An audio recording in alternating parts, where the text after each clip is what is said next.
Every year I talk about the second rut and the secondary rut hunting opportunities, and it's something you really can't miss out on. And you could arguably make a case that the second rut is actually better than the primary rut. The primary rut includes the pre-rut, the rut lockdown, the peak rut, the post-rut. And, I know someone asked a question, they said, why do some people refer to the rut lockdown as being later in the primary rut and the peak rut first?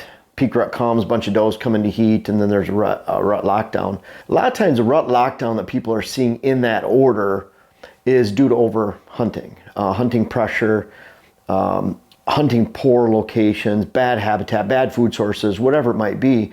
But deer gravitate to great habitat, and especially later the season it gets.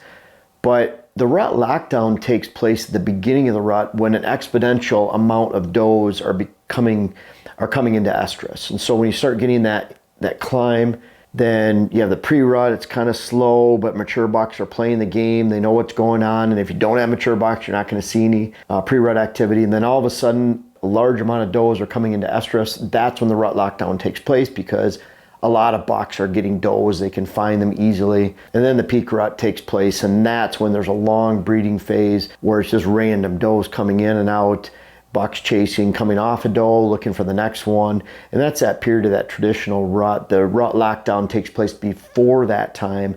Then you have the peak rut. And then hunting pressure, bad weather, can really shut the rut down. So it looks like as you get towards the peak rut and then you get into a peak breeding phase, which is often different than when you should be hunting. Hunting phases are different than actual biological phases, where peak breeding, a lot of the breeding that we're hunting as hunters taking place before that. Hunters are slamming deer, pressuring deer, they're ruining their stand locations, and then a lot of place, and then you get some warm weather too, and that's a deadly combination for making deer actually breed at night and during the darkness and during the daylight. That's why some people look at, well, that's a rut lockdown taking place when they just burn their stands out for 7 days straight. But bottom line is, I'll skip this run down here, number 5, you have to know your phases. Because if you understand your phases, then you understand when the second rut begins. So if you have the pre-rut, and then you have that rut lockdown that's the beginning of the peak rut, where you start getting a large amount of does taking place. When you start climbing that ladder, and really that rut is more like a bell curve. You have a trickle of running activity, then you have up into the peak, and then back down again. Right here, when it's starting to take off, is when does are missed in that time frame. This is more traditional peak rut time, right around in this area right here.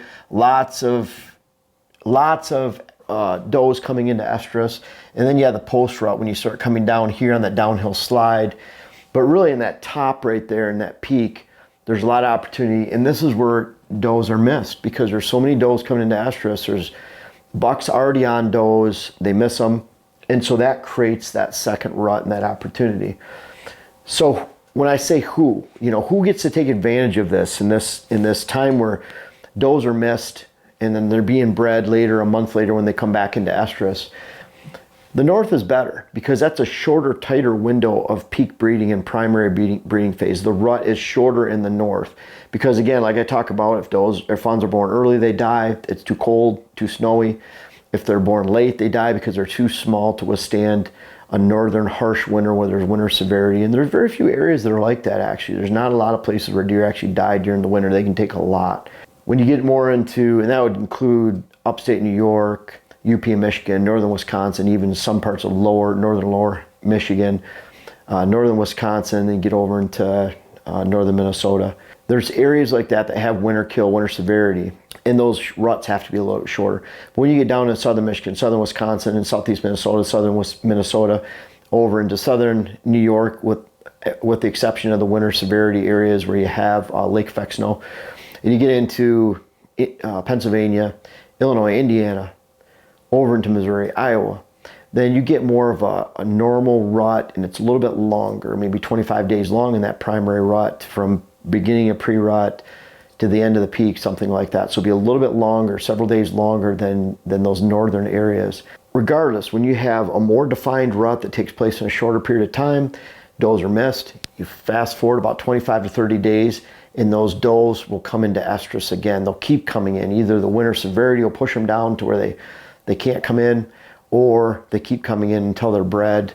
They'll come in a second rut, a third rut, and I've even seen fourth rut activity out on client properties in Wisconsin too, where you see fresh rubs, fresh grapes in February. It's not uncommon.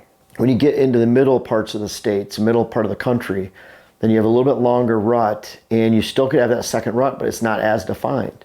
Say in Iowa, say Kentucky, West Virginia, there's still a second rut. It's still going to be that, but it's taking place a very small percentage of does.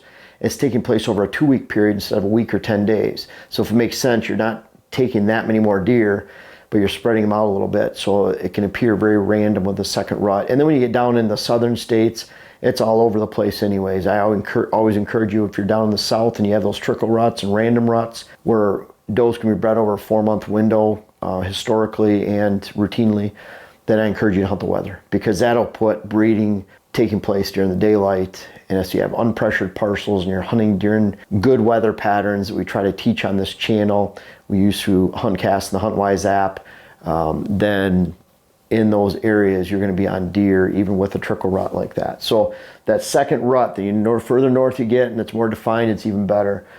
When does that take place? Typically in the north, that would be right around the end of November, early December.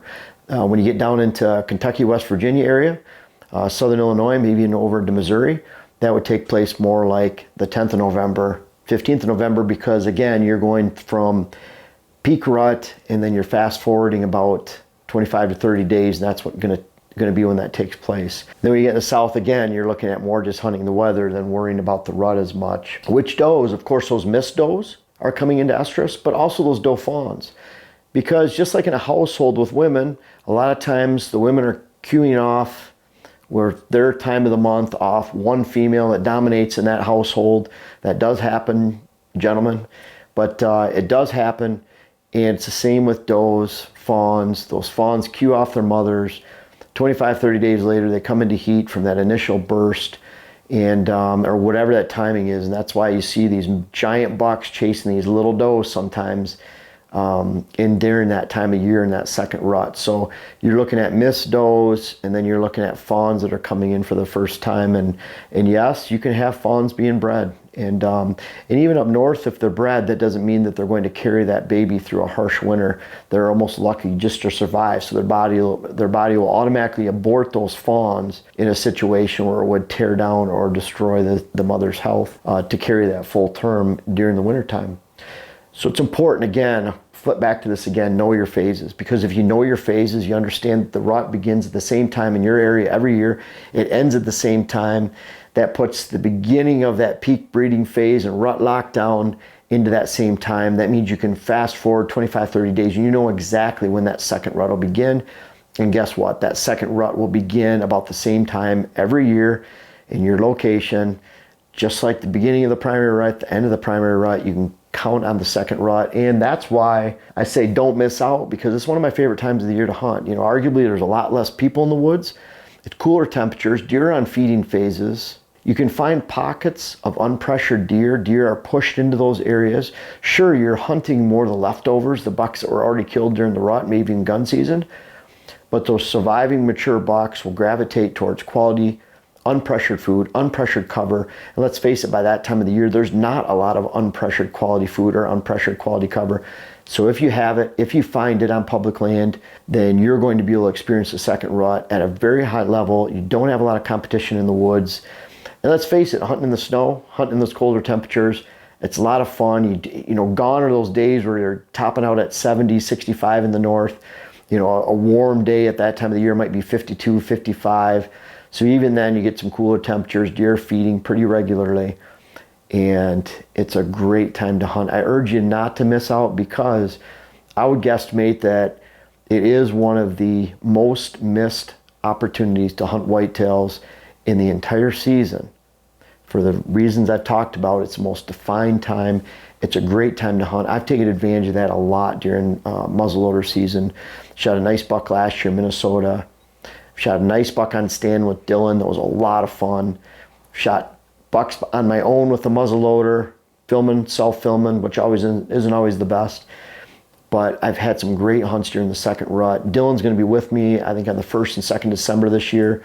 We'll be able to hunt some second rut in Minnesota and Wisconsin if we have some tags left, and I can't wait. That's a fun time to sit out and watch some food sources late. So I urge you guys not to miss out. And again, could be the best rut. Again, lack of competition from other hunters, great time of the year to hunt, a very defined time period, a short time period. If you find those hidden pockets of cover and food, you're gonna have a great hunt. It's not as scattered as a primary rut. Deer have been kind of pinballed into areas of low pressure. So enjoy it, hunt it this year, have a great time. Most of all, you can depend on it. And really, let's face it, it could be the best rut to hunt. But regardless, it's a great time of the year to hunt. I hope you can make it out. I want to make sure you check out my web class video series, whether it's how to design your food plot program or how to design your property in general. And we have a new one coming out that'll be how to hunt the rut. But these bucks back here are a testament. Some of these bucks go back to 93. They're even in different states. I urge you to check out those web classes so that you can help yourself, help your land, help your hunt. The link is in the description. And also for those that have tried them out, I encourage you to offer some feedback in the comments below. Thank you.